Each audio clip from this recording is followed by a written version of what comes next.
owner, we've been told to feel for heat when there's a lameness. How would one go about feeling for heat when speaking, when before the vet and farrier, before they get there? Or just feel the other foot.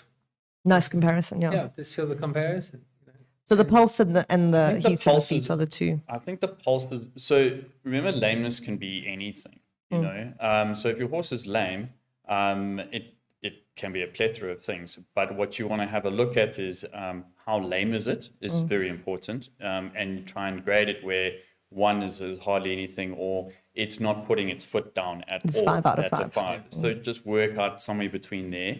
In terms of a digital pulse, because abscesses are quite Well, common. it's very, very sore. Yeah. So the horses can hardly walk. And a digital pulse, I think you can easily, I mean, next time your vet or farrier is there, ask them and show, That's a great way of, where do I see the digital pulse? Because it's very obvious on a horse that's not lame or doesn't have a foot issue, will not have a pulse.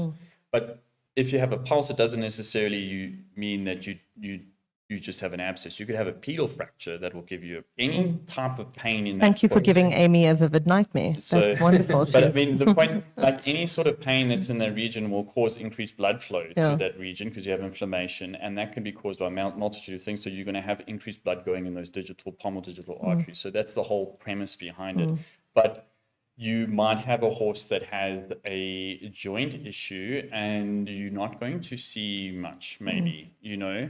If there's an OCD in there that's chronic, then it might have a bit of a bog coming through. But sometimes you don't see things, or even like a suspensory, you might not see something obvious. So yes, I think have a look and do the basics. So look for heat, look for digital pulses, which leg is it, compare the legs, look for any obvious swellings. And what should you do? Like I think the Rest, rest. Yeah, But like put it in the keep box. it stationary. Yeah, exactly. Most of the time, you're gonna it's been caused by some sort of trauma or exertion. So if you put them in the box, it's most should be the wisest thing. And and also I had a horse that I remember it was badly lame bilaterally in front. And it had, you'd look at the horse, there's no swellings anywhere that you could see, but the horse had just this massive coat and just these feathers.